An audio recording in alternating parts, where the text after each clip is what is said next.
Bonjour à toutes et à tous et bienvenue dans ce point de marché de ce mardi 14 décembre 2021, Trading University Center. Je suis ravi de vous retrouver pour cette nouvelle émission et pour cette revue. Avant de démarrer, je vous laisse bien sûr prendre connaissance, comme chaque matin, sur l'avertissement légal sur les risques et on se dirigera vers les marchés.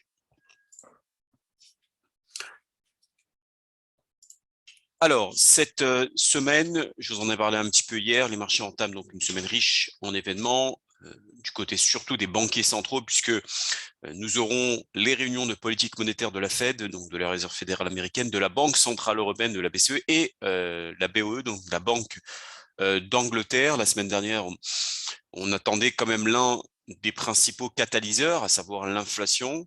Finalement, on a l'impression que Wall Street n'a même plus peur de l'inflation puisque les indices ont quand même terminé en hausse après la publication quand même d'un chiffre mensuel d'inflation aux États-Unis conforme aux attentes, bien que représentant quand même la plus forte hausse des prix à la consommation en rythme annuel depuis 1982. Alors, le département du travail a effectivement justement communiquer des chiffres assez élevés pour le mois de novembre, puisque l'inflation affiche donc en glissement annuel une augmentation de 6,8%. Et comme je vous le disais, c'est la statistique qui alimente, je dirais, et c'est le chiffre qui est le plus important depuis juin 1982. Toutefois, chiffre conforme aux attentes, des marchés qui estiment que peut-être nous avons peut-être atteint un pic d'inflation. Vous pourrez derrière atténuer, je dirais, justement la pression sur la Réserve fédérale américaine qui va se réunir aujourd'hui et demain pour qu'elle accélère justement son redressement, ce resserrement monétaire. Enfin, derrière, on a aussi également le président américain Joe Biden qui, devant des journalistes à la Maison-Blanche, a avancé que l'inflation avait probablement déjà atteint un pic. Reste à savoir maintenant si nous avons effectivement un pic d'inflation ou au contraire, comme d'autres spécialistes, selon d'autres prévisions de spécialistes, qui estiment que le pic sera lui atteint à partir du premier voire deuxième trimestre 2022. Maintenant, tous les regards vont être tournés sur les annonces de la Réserve fédérale américaine, donc de la Fed, cette semaine, et qu'elles vont être, je dirais, tous les engagements en face à l'inflation. Encore une fois, comme je vous le disais, les banquiers centraux n'ont qu'une raison de faire paniquer les marchés à quelques semaines de la fin d'année, et je ne m'attends pas à des annonces agressives de leur part. Euh, Hier, la bourse de New York a terminé en repli dans un contexte de prudence après ces nouveaux records, alors que la semaine s'annonce quand même assez chargée avec plusieurs réunions de banque centrale toujours, dans un contexte d'inflation élevée, et que ce soit en zone euro ou aux États-Unis, et avec encore toujours quelques incertitudes sur le plan sanitaire. Donc, comme je vous le disais et je vous l'avais évoqué dernièrement, de nombreuses banques centrales tiennent cette semaine leur réunion de politique monétaire, donc celle de la Fed aujourd'hui et demain, avec potentiellement une accélération de la réduction de ces achats de titres sur les marchés. Donc voilà la news, je dirais, qu'on pourrait avoir. Effectivement, un tapering un peu plus agressif, mais les marchés le savent déjà, qu'il n'y a rien de nouveau, étant donné que une inflation quand même élevé. Donc, on attend effectivement cette news de la part de la Fed qui va avoir lieu donc demain. Ensuite, ce qui va être intéressant dessus, c'est va être la publication de la trajectoire à venir des taux établis par les responsables de la Fed, ce qu'on appelle des dot plots, qui sera très suivi pour savoir justement en fonction de la réunion, quand est-ce que la Fed va, oui ou non, relever ses taux. On en a déjà parlé dans les précédentes revues de marché. Globalement, ce serait entre mai au plus tôt, la première hausse de taux et juillet. Là, actuellement, on avait remarqué que pour 70% des Fed Funds pricés, je dirais, une première hausse de taux pour mai 2022 au plus tard, ce serait effectivement juillet. Là, ça va être intéressant de suivre un petit peu la trajectoire des dot plots pour justement savoir euh, quand est-ce que la Fed va commencer à mettre, je dirais, un, un premier tour de vis. Enfin, pour terminer la semaine, on aura la Banque centrale, donc la BCE et la Banque d'Angleterre, qui doivent elles aussi se rendre leurs décisions de politique monétaire. Mais bon, globalement, pareil, hein, pas de grandes news de la part de la BCE. Peut-être une news de la part de la BOE, de la Banque de l'Angleterre, qui, elle estime qu'il est pour le moment, concernant la BCE, elle estime qu'il n'est pas nécessaire de relever les taux. Par contre, Christine Lagarde, elle, ne change pas son fusil d'épaule. Elle reste fidèle à elle-même, c'est-à-dire qu'elle estime qu'il est peu probable aujourd'hui que la BCE, que l'institution fasse une hausse de taux en 2022. Elle estime toujours que l'inflation est transitoire, que le pic de l'inflation va être atteint d'ici la fin de l'année et que si elle procédait à une hausse de taux, cela pourrait ralentir la reprise économique en zone euro. Pour l'instant, pareil, hein, rien de nouveau. Je ne pense pas que Christine Lagarde va adopter un discours agressif. Au contraire, à mon avis, elle va tenter plutôt de détailler l'inflation et comment elle va évoluer au cours des prochains mois pour expliquer qu'un pic bientôt atteint, mais sinon, pas de tapering à venir et pas de hausse de taux à venir en 2022. Pour l'instant, reste à savoir comment évoluera l'inflation tout au long de 2022. Alors, côté macro, vous avez un graphique ici de Bloomberg qui montre pourquoi les investisseurs ne doivent pas perdre de vue les banques centrales. C'est très important, justement, ce fameux tapering, du moins les liquidités aussi sur les marchés, un resserrement de la politique monétaire. Ici, encore une fois, on voit, notamment sur ce fameux graphique, comment le S&P 500, le S&P a établi un record en tandem avec, en corrélation, je dirais, avec la liquidité mondiale. Vous voyez que quand le marché, il y a plus de liquidité sur les marchés, hop, le S&P, comme tous les autres indices, corrige assez violemment à chaque fois qu'on retire un peu de liquidité.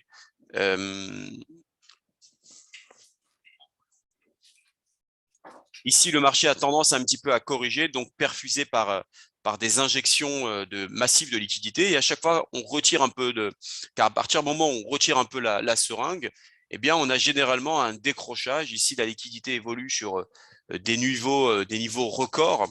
Et le S&P 500 évolue lui aussi sur 2 niveaux de record. Là, pareil, les banquiers centraux, finalement, ne peuvent pas totalement se retirer du marché, auquel cas, bien sûr, les indices pourraient perdre pied. Donc, ils vont être bloqués un peu, selon moi, en 2022, procéder sûrement à un resserrement de politique monétaire, certes, mais tout en douceur, parce que s'ils retiraient trop rapidement, je dirais, la seringue, eh bien, vous voyez qu'on pourrait avoir quelques turbulences et quelques accidents de marché. Déjà qu'on va procéder à des hausses de taux. Si en plus on retire les perfusions, ce serait vraiment dommage d'avoir une correction de marché de 10 à 15%, même si, selon moi, ça serait plutôt légitime. Bon, les banquiers centraux veulent à tout prix éviter, hein, je pense, une correction de 10 voire 15%, même si ça ferait pas de mal hein, au marché, très clairement, hein, une période de respiration vue sur les niveaux, sur lesquels on évolue actuellement. Globalement, je pense qu'on voit la liquidité, le S&P 500 à des marchés qui sont sous perfusion maintenant depuis bientôt 2 ans. Donc, difficile pour les banquiers centraux, en tout cas, de se retirer trop rapidement, sous peine d'avoir donc une dégringolade de l'indice. Aussi à garder en tête, bien sûr, les liquidités qui dopent essentiellement l'indice de référence financière mondiale. Au niveau des publications aujourd'hui, quelques informations liées notamment à la livre sterling ce matin. Cet après-midi, les prix à la production mensuels à surveiller de très près également, qui serait plutôt un indicateur que les banques centrales surveillent. Et ce soir, donc, vous avez le discours, le gouverneur de la Banque centrale de la Nouvelle-Zélande. Au niveau du programme, vous avez pas mal d'actifs qui sont mis en avant, 2 actions américaines, notamment Apple, qui a frôlé donc les 3 000 milliards de dollars de capitalisation boursière, Adobe, l'or et l'USD TRY. On va démarrer sans trop tarder sur l'action Apple, donc une action américaine qui est tradable uniquement à partir de cet après-midi. Donc là, on va travailler sur l'action Apple. Alors, juste pour votre information, notamment hier, puisque hier, il faut savoir que Apple a frôlé la barre symbolique des 3 000 milliards de dollars, soit à peu près 2 660 milliards d'euros de capitalisation, un niveau jamais atteint par une entreprise cotée. Il a déjà pris plus de 11% la semaine dernière, après avoir touché donc les 181,12 $, un peu moins de 2 $ du cours auquel le groupe pourrait afficher donc les fameux 3 000 milliards de dollars de valeur boursière. Notez que JP Morgan a relevé lundi, donc hier, son objectif de cours sur Apple à 210 contre 180. Il avait estimé à 180 $. Bon, niveau atteint, puisque maintenant son objectif, en tout cas le groupe américain, enfin la banque estime que Apple pourrait aller chercher les 210 $, estimant que le groupe pourrait lancer en 2022 un nouveau iPhone, l'iPhone SE adapté au réseau 5G, ce qui lui permettrait donc de doper sa production de combinés à 30 millions d'exemplaires supplémentaires pour la porter au total à je dirais 250 millions d'unités l'an prochain. Parmi les poids lourds, excepté Apple, bien sûr, vous avez également Microsoft, qui est l'entreprise qui suit de très près donc Apple avec une capitalisation boursière de plus de 2500 milliards de dollars. Le Google, plutôt Alphabet, donc la maison mère de Google, suit derrière avec Amazon et Tesla, qui reste pour l'instant sous la barre des 2000 milliards de dollars de capitalisation. Alors, concernant Apple, je pense que les meilleurs jours sont encore à venir. En tout cas, la marque aujourd'hui est censée générer un rendement de 7 $ par action au cours duquel, je dirais, enfin au cours de l'exercice 2023, ce qui correspondrait à un prix unitaire de 250 $, soit plus de 38% par rapport au niveau actuel, soit même au-delà de ce qu'estime JP Morgan. Donc, l'optimisme, je dirais, repose sur de nouvelles catégories de produits. Vous avez bien sûr le métaverse et l'autonomie. Il faut savoir que les lunettes qui sont en train de mettre en place sont une contribution logique d'Apple au métavers, où ils joueraient et travailleraient tout sur les mondes numériques plus, comment dirais-je, plus immersifs. Je pense aussi que la voiture signature de la société n'aura peut-être pas le jour avant au moins 4-5 ans, mais on met quand même l'accent sur la valeur ajoutée aujourd'hui de cette nouvelle opportunité. Disons qu'Apple peut aujourd'hui s'emparer de 10% du marché automobile. Ce n'est pas dramatique en soi, même si ce n'est que 10%. Après tout, elle possède aujourd'hui presque 20% du marché de téléphone avec un prix de 60 000 $ par voiture, ce qui équivaut à un chiffre d'affaires annuel de 540 milliards de dollars. Je pense que personnellement que les meilleurs jours d'Apple sont encore à venir sur la base des activités actuelles et futures, que la société, bien sûr, est susceptible de réaliser. En tout cas, compte tenu de la taille des nouveaux marchés cibles dans le viseur des investisseurs, je considère qu'une augmentation de 35 à 38% est largement raisonnable pour les jours à venir. Alors, au niveau technique, vous avez donc deux niveaux clés qui ont été donnés ici à 179,80. Ça a été évoqué lors de la précédente revue de marché où je vous avais donné un objectif à 179,80, 183,90. Bon, le premier objectif a déjà été atteint.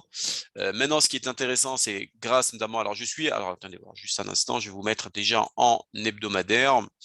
En hebdomadaire, vous avez, alors même si c'est totalement suracheté, comme vous pouvez le constater ici, on pourrait avoir une nouvelle accélération sur Apple. Alors, ce qui est peut-être judicieux, c'est de pouvoir acheter Apple sur une phase de respiration. Pour l'instant, tous les indicateurs sont orientés à la hausse. Vous voyez ici, la moyenne mobile 20 périodes est orientée à la hausse. Si on prend un petit peu le RSI que vous pouvez reporter d'ici, pardon, pas le RSI, les retracements de Fibonacci, là, on a une accélération, donc c'est la semaine d'Apple, une accélération donc la semaine dernière, puisqu'il a fait plus de 10,88% entre le plus bas de la semaine dernière et le plus haut de la semaine dernière, on a franchi les fameux 200% des Fibonacci. Le marché peut effectivement corriger, aller chercher les 171 et repartir de plus belle pour aller chercher donc les fameux 183,30. En tout cas, sur de l'hebdomadaire, on a des supports assez éloignés. Comme vous pouvez le constater ici, je vais vous le tracer en direct. Ici, vous avez un gros niveau de support où on est très, très, très éloigné. Selon les objectifs, on peut aller chercher beaucoup plus haut sur l'action Apple. On va regarder en journalier ce que nous préconise le graphique. Et là, effectivement, sortie de la bande de Bollinger, vous avez ici le niveau de support qui est quand même assez important, qui a tenu, c'était au mois de novembre 2021, puisque là, c'est une représentation journalière. Chaque bougie, chaque chandelier japonais représente une journée de cotation. Là, le marché est en train de retracer sur les fameux 179,80 en objectif, mais tout nous porte à dire qu'on pourrait faire appui vers les 170, pourrait prendre un nouveau point d'achat pour aller chercher de nouveau les 179,80, voire les 183,90. C'est pas parce que le titre a perdu 2,07% que ça pourrait corriger fortement. Alors, il faut de toute façon que l'action corrige un petit peu pour pouvoir avoir un nouveau rebond et aller prendre des positions acheteuses vers les 170 dollars. Au niveau de l'analyse trading centrale, on va regarder ensemble ce que préconisent les analystes dessus, en tout cas en intraday. Leur objectif, c'est les 188, pardon, pas en intraday, mais plutôt sur du swing, c'est-à-dire sur quelques jours. Leur objectif, c'est 188,40, 192,90. On va parler maintenant d'Adobe, Adobe System, qui publiera donc ses résultats du 4e trimestre après-demain, donc jeudi, mais avant l'ouverture du marché, donc pas la clôture de Wall Street, mais avant. Le fabricant donc de Photoshop devrait annoncer un bénéfice de 3,2 $ par action sur un chiffre d'affaires de 4,1 milliards de dollars. Donc ils ont acquis récemment une start-up qui s'appelle Frame.io, qui fabrique notamment des logiciels de collaboration vidéo pour 1,3 milliard de dollars en août, dans le cadre donc de ses efforts pour atteindre son objectif de croissance annuelle de 20%. Il faut savoir qu'Adobe profite également de l'augmentation de la demande pour ses produits documents cloud, notamment des logiciels PDF et de signatures électroniques, avec des millions de personnes donc, qui travaillent à domicile. Les revenus provenant notamment des médias numériques augmenteront d'environ 20% et l'expérience donc numérique fera un bond de 22% au cours du 4e trimestre fiscal. En tout cas, c'est ce qu'a annoncé le groupe Adobe aux investisseurs. La grosse concurrence au niveau de Salesforce, il faut que Adobe, bien sûr, et sur le segment des technologies de marketing et de commerce électronique, va tenter donc de booster un peu sa croissance en élargissant un petit peu ses offres commerciales tout en renforçant son activité principale de logiciel création. Donc, il faut savoir que l'action Adobe a connu une forte reprise cette année avec une hausse d'environ 30%. Donc, on va regarder ensemble l'action et sa valorisation. Il faut savoir que hier, Adobe a affiché plus 0,59%. On va regarder en hebdomadaire ce que nous préconisent les analyses et les différents niveaux. On a effectivement une phase de repli de la semaine du 30 août 2021 jusqu'au 4 octobre 2021. On a effectivement également une phase de repli entre le 22 novembre et la semaine donc, du 29 novembre. Alors, les divergences baissières que nous avons ici, puisque vous savez qu'on a une divergence baissière entre l'indicateur RSI et le prix actuel de l'action, puisque si vous vous souvenez bien, donc quand vous avez effectivement une divergence entre le prix et l'indicateur, généralement, il faut toujours suivre le prix. Bon, celui qui a déterminé ce niveau de pic le 15 novembre, il a pu profiter de la phase de repli, mais tout nous porte à dire que Adobe peut de nouveau accélérer. Le marché est au-dessus de sa Tenkan-sen, bien au-dessus de sa moyenne mobile 20 périodes. L'objectif, c'est d'aller chercher au minimum sa bande de Bollinger, en tout cas en hebdomadaire. On va regarder en journalier. En journalier, on a effectivement ici différents niveaux de support. Alors, le premier niveau de support que vous pouvez avoir, c'est tout simplement sur le plat SSB qui fait office de support. La résistance serait donnée aux alentours de, comme je l'avais évoqué en hebdomadaire, plutôt entre 695 voire 700. Ça sera le futur objectif d'Adobe. Si on retrace ensemble les Fibos entre le point le plus haut et le point le plus bas, il va nous donner effectivement les différents objectifs, soit les 127% des Fibonacci aux alentours, donc entre 690, 700, voire 706,99, comme vous pouvez le voir ici. Pour le moment, en journalier, la moyenne mobile peut faire office de barrage. Vous voyez, on est quasiment dessus, en tout cas à la clôture d'hier. Donc, on pourrait avoir, à partir du moment où on pourrait accélérer au-dessus de la moyenne mobile, on pourrait aller chercher cet objectif. Au niveau des analyses Training Central, il faut savoir que Training Central envisage qu'Adobe pourrait aller chercher les 675,50 en intraday, puisque le graphique est donné sur du 30 minutes, donc c'est vraiment du très court terme, voire les 686,02 tant qu'on est au-dessus des 640,56. Ce serait plutôt le scénario à aller chercher. Au niveau des matières premières, vous avez l'or, toujours dans l'attente de Jérôme Powell et bien sûr la Réserve fédérale. Est-ce qu'ils vont redoubler d'efforts et faire le nécessaire d'ici 2022, mars, avril, mai, ce qui signifie que les mesures de relance pourraient être réduites 2 fois plus vite que prévu et que le relèvement, donc comme je vous l'avais évoqué en introduction, donc le relèvement des taux pourrait intervenir un trimestre plus tôt que prévu. Rien ne permet de dire comment le prix de l'or pourrait réagir. Alors, je trouve que c'est un calme étrange avant éventuellement une tempête de l'or qui pourrait peut-être déstabiliser les vendeurs à découvert, ceux qui sont à la baisse, et qui pourrait s'attendre à ce que le marché commence à s'effondrer avant la réunion de demain, qui bien sûr suivra avec la conférence de presse donc, de Jérôme Powell. À la Fed, je dirais qu'on s'attend à ce que Jérôme Powell se range du côté de ses collègues qui souhaitent donc accélérer la réduction des mesures de relance, on en a parlé juste avant, de la Banque centrale en réduisant donc jusqu'à 30 milliards de dollars par mois au lieu de 15 milliards prévus depuis le mois de novembre. Donc de cette façon, le tout peut être bouclé en un peu plus de 3 mois. Et la première hausse de taux de l'ère pandémique pourrait avoir lieu d'ici avril-mai. Mais bon, certains acheteurs affirment qu'au cours des 2 dernières semaines, les marchés ont fait un peu l'apologie d'un relèvement des taux plus rapide que prévu, très probablement entre la fin mars et mi-avril, au point que le marché de l'or s'est un petit peu désensibilisé, ce qui explique probablement l'action, anémique des prix du métal jaune au cours des dernières séances. Donc je pense que personnellement que l'or pourrait également surprendre et même progresser fortement. On va regarder au niveau graphique, qu'est-ce que nous donne, donc je vous en ai parlé donc, de ce fameux triangle que nous avons sur l'or sur la phase hebdomadaire. Donc vous avez les pics ici, vous avez les creux ici. Pour l'instant, le marché consolide à l'intérieur de ce triangle symétrique. On pourrait effectivement aller chercher de nouveau cette Kijun-sen aux alentours des 1800-1818. Alors, est-ce qu'on pourrait l'attendre avant la fin de l'année? C'est la question que tout le monde se pose. En tout cas, tout nous porte à dire que ici, la Tenkan-sen est en train de tenir tête, en tout cas sur de l'hebdomadaire.